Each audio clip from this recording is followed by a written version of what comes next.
Hi guys, in this video tutorial I want to quickly talk about the use of listing packages and membership packages within your PremiumPress themed website. Now just to quickly state the difference, a listing package is where the user pays a single price to list a single item on your website. And a membership package is where the user subscribes to your website as a member, and as part of the membership they can submit multiple listings to your website. So if you try to think of it as a per listing or multiple listing kind of scenario, a per listing package allows the user to submit a single listing, and a membership option would allow the user to submit multiple listings. And that's kind of the easiest way to think about it. It's worth pointing out actually at this point that you don't need to use both options on your website. Some websites might want to charge users a per listing only, and they might not want to allow users to submit multiple listings. Where on the other hand, some people might not want to charge users per listing, and they might only want to have memberships and allow users to submit multiple listings. Don't forget that the content you see in front of me or in front of your website is the demo content, so it's there for display purposes. So don't feel obliged to use both options if you don't need to on your website. Now you'll actually notice a slight difference in the way the users will actually pay for each one. A per listing package the user pays for at the end of the actual listing process. So the user would create the listing, verify it looks the way they want it to be, and then they actually pay for it. Whereas a membership package, obviously they're going to pay up front because they're joining and subscribing to your website. So they would pay for the membership now, and as part of the membership they can submit multiple listings. So that's a slight difference in the way the users pay for each of these.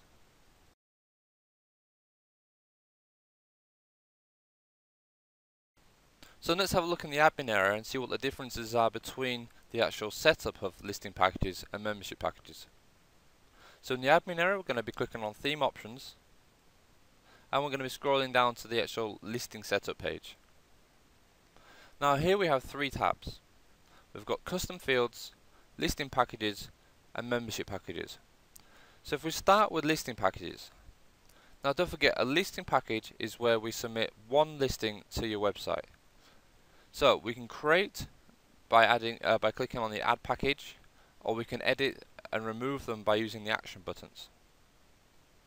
If I just quickly show you some of the options, we can add an image, a title, a subcaption, a price, obviously the display order, the listing length, which is the number of days before the listing expires, the package description, so you can obviously fill in as much detail as you like there, the option to submit multiple categories, so you can allow the user to add to multiple different categories on your website.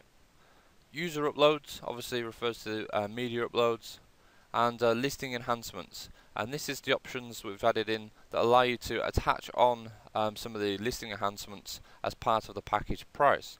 So if you actually clicked any of these, then that would be included in the actual price you've set here.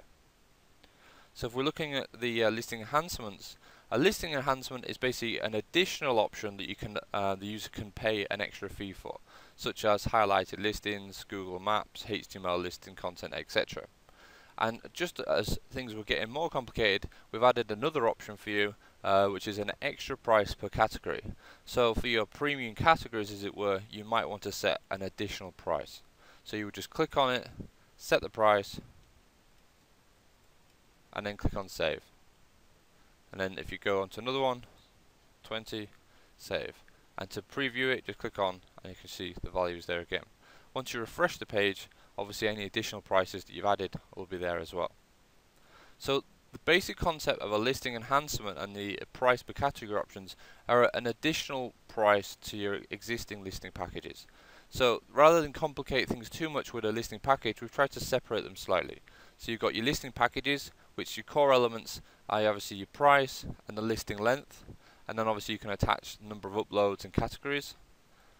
And if you really want to, with the listing packages also, you can obviously bind in some of the listing enhancements with them, so the user can get some of the enhancements without actually having to pay anything extra. Or if you don't and you want to keep it nice and simple, you can just create different packages for different time periods and a different price, and then the user can choose if he wants to pay extra for any of the listing enhancements. So that's the kind of basic setup for the listing packages.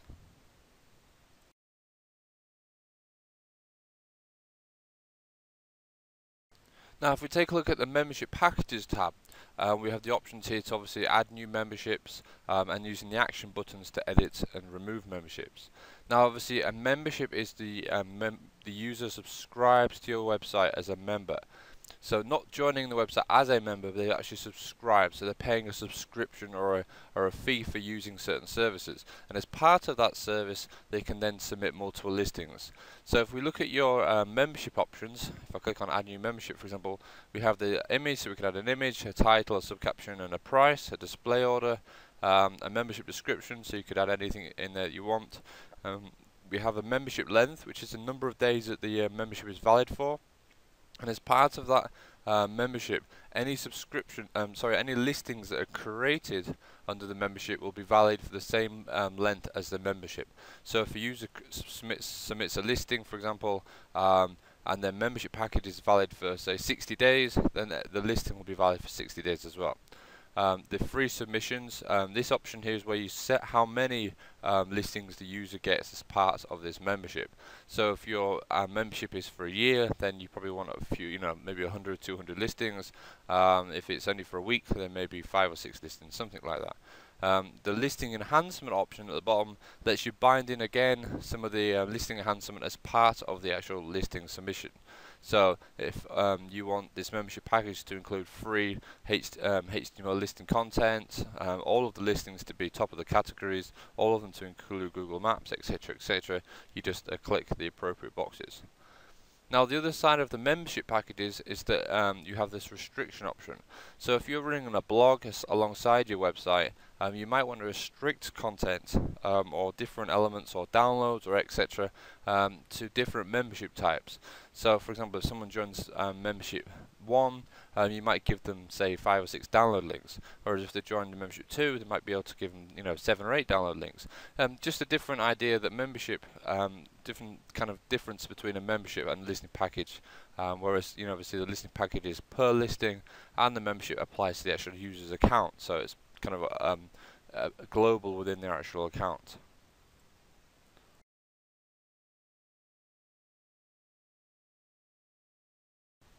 And finally we've got the custom fields tab, and this is where you can add on your own custom fields for the user to enter as part of the listing creation.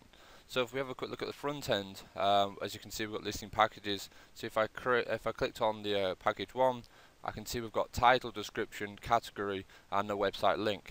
Now in the admin area obviously we've got this website link here, and this is because we've created this field for website link. And here you could add anything, phone numbers, address, Twitter accounts, Facebook accounts, etc. And what it does is obviously it provides an input element to your submission form for the user to fill in more details. So we've left it fairly basic. So the basic concept is a title, a description and a category, because that's the kind of the core elements that WordPress require. And everything else that we've allowed you to kind of add on as part of the field creation options in the admin. So if I create a quick package, I create a quick field and show you how it works. If we give it a name, description, what is your name? So this kind of helps the user decide what to input. For the name we're going to use an input box, but there's different options such as text areas, check boxes, radio boxes, etc. Now we can assign it to a package and assign it to a membership. So what we can do here is, if we're only using packages, we'd assign it to a package. So it would mean that this field would only be displayed for those using package 1 or package 2 or package 3, etc. I can assign multiple just by clicking on multiple, or I can just assign one just by clicking on one. And it's the same with memberships. You can choose which membership it would appear to as well, because obviously if people are subscribing to your website as a member and joining a membership, then they actually skip the process of selecting a package because it's part of the membership. So here you can assign it to the membership as well. And the database key, now this is the most important because obviously this is the actual value that's saved in your WordPress database. So try and keep it relevant to the content. So in this case I was going to give it the word name, and I usually like to keep these lowercase because that way then they don't get confused later on. So I'm going to be calling this key name. I can choose a display order, so I'll just have it as 1, and I can create it as a required field if I want it to be, which will prompt the user to enter an input value. So there we go, we can see there we've created it, it's called name, it's a required field, and if I go back to my submission page and I click on create listing, If I scroll down, as you can see now, I've got this name field here with what is your name as a description, and obviously when I fill in this as part of my listing process, I would then enter my name in here.